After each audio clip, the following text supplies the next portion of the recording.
नमस्कार, आप देख रहे हैं दैनिक स्टेट समाचार उधमपुर। मैं हूं नरेश ठाकुर।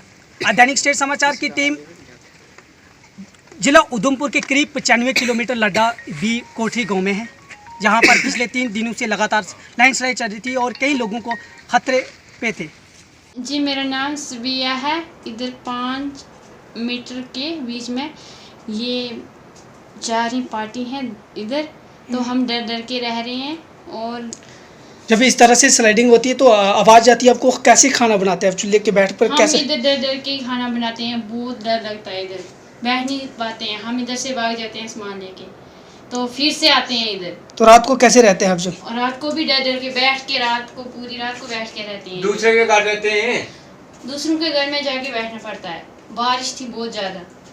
तो कब से ये सिलसिला? ये हो गए 4-5 दिन, तो अभी जब से ये जा रहा है। आज उसी के विषय पर हमारे साथ पंचायत के काउंसलर जसवीर जी हैं, जिन्होंने इतनी पैदल चल के और कितने ख़राब रास्ते से निकलकर लोगों को एक विश्वास दिलाने के लिए जहां पर पहुंचे और लोगों की समस्या जानने के लिए जहां पर तक पहुंचे, और उन्होंने कहा कि हम प्रशासन के साथ बात करेंगे और जो भी आपकी समस्या उस पर सुधार लाने की कोशिश करेंगे। सीधा हम जसवीर सिंह जी बात करेंगे। जी, धन्यवाद आपका। और किस तरह से आप देखते हैं जो वारदात हुई पिछले दिनों से? बहुत बहुत धन्यवाद सर। बेसिकली जब से बर्फ़बारी हुई है, मैंने प्रशासन से तब से मैंने अनुरोध किया था कि लड्डा के लिए जो रोड है, जो कनेक्टिविटी है, उसको खोला जाए, क्योंकि लड्डा पिछले 8-10 दिनों से जो है वो जिला मुख्यालय से और तहसील मुख्यालय से कटा हुआ है। और अभी जो रियासी से जिस रोड के जरिए इसको जोड़ा जा रहा है, अभी वो पूरा नहीं हुआ है। तो आज हम वाया रियासी यहाँ पर थे। काफ़ी भयंकर एक प्राकृतिक त्रासदी यहाँ आई है, एक आपदा आई है। काफ़ी घरों को जो है वो अभी नुकसान खतरे के निशान पे हैं। हमने यहाँ आके मौके पे देखा है। मुझे लगता है कि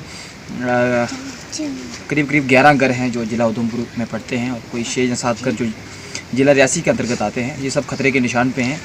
और एक चीज़ पूछने का सवाल ये है कि अगर 3-4 दिन से इस तरह से वारदात आई और लोग काफ़ी परेशान हैं, तो उसके लिए प्रशासन इतनी गहरी नींद में सोया क्यों है? प्रशासन ने आना चाहिए था। चलो इस रास्ते से रास्ता बंद है, लेकिन रास्ते तो खुला था। देखिए, प्रशासन का ऐसा है कि एक वर्क कल्चर इस तरह का बना हुआ है कि जब कोई त्रासदी घट जाती है तभी ये लोग पहुंचते हैं। आपके माध्यम से भी मैं हालांकि तहसील एडमिनिस्ट्रेशन जो था, तहसीलदार सर थे, चाहे वो VDC चेयरमैन थे, मैंने उनको बताया हुआ है। और आज मैं वापस जाके डिस्ट्रिक्ट उधमपुर के जो हमारे रेस्पेक्टेड डिस्ट्रिक्ट कमिश्नर हैं, मैं उनसे मिलूंगा। और साथ में जाते जाते जो है डिस्ट्रिक्ट रियासी का जो एडमिनिस्ट्रेशन है उनको भी बताते जाऊंगा कि यहाँ क्या हुआ है। पर मुझे लगता है कि ये बहुत बड़ी चुनौती है और प्रशासन को चाहिए कि कोई इमीडिएट जो है हेल्प यहाँ भेजी जाए।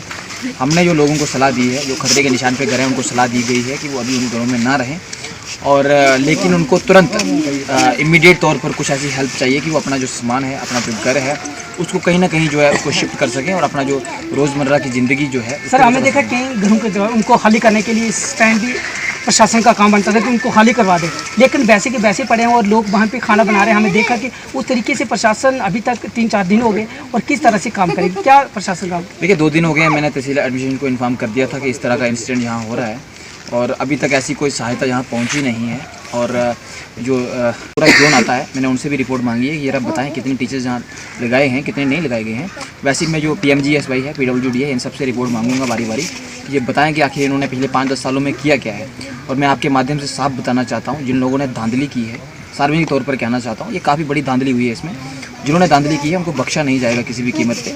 और मैंने पहले भी उन सबको यही राय दी थी कि उनके पास एक मौका है, वो कोशिश करें तो एक बैकअप दें।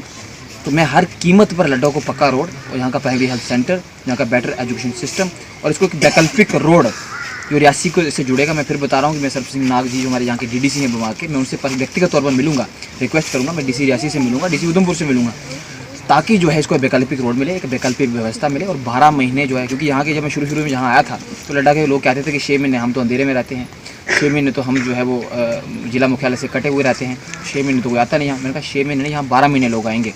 और अगली बार जब मैं जहाँ कभी पब्लिक दरबार होगा तो मैं कोशिश करूँगा कि डिस्ट्रिक्ट एडमिनिस्ट्रेशन के कोई ना कोई रिप्रेजेंटेटिव और तहसील एडमिनिस्ट्रेशन के कोई ना कोई रिप्रेजेंटेटिव कम से कम एक दिन के लिए लड्डा में आएँ और यहाँ की जो समस्याएँ हैं उनको देखें। तो अंत में मैं आपके माध्यम से दोबारा जिला प्रशासन से, तहसील प्रशासन से यही विनती करता हूँ, मैं पर्सनली बात भी करूँगा उनसे कि जो भी यहाँ इंसिडेंट हुआ है काइंडली वो उसको मौके पर आके देखें। और जो इमीडिएट हेल्प में क्या चाहिए, टेंट चाहिए जिसमें कि लोग अपना सामान शिफ्ट कर सकें, राशन की सुविधा चाहिए। तो ये कुछ जो बेसिक फैसिलिटी है वो उनको प्रोवाइड की जा सके ताकि वो अपना सामान शिफ्ट कर सकें। अदरवाइज़ मुझे लगता है कि जिस तरह का ये डेंजरस चल रहा है तो शायद जान माल का नुकसान हो सकता है।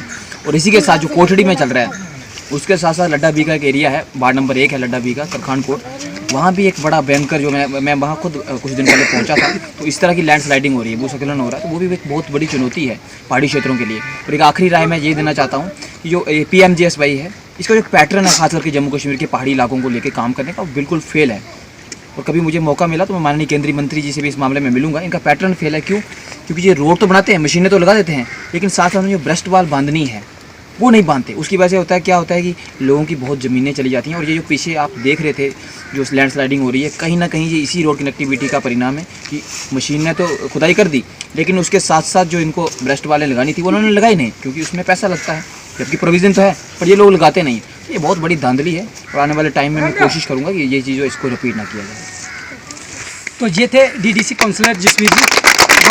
उन्होंने कहा कि जो लोगों की समस्या आ रही है उन पर सुधार करेंगे। उन्होंने कहा कि पिछले जिस तरह से बिजली की कनेक्टिविटी नहीं है, तो ये कहते हैं कि पिछले अभी तक इनके लिए देश आज़ाद नहीं हुआ है। इन्होंने देखा लैंडस्लाइड का एरिया जितना भी हुआ तो वो देखा और जायजा लिया। इनको आश्वासन दिलाया लोगों को कि हम जाएंगे मौके पर और एडमिनिस्ट्रेशन से बात करेंगे, जो भी सुविधा होगी तो उसको प्रॉपर तरीके से करवाएंगे।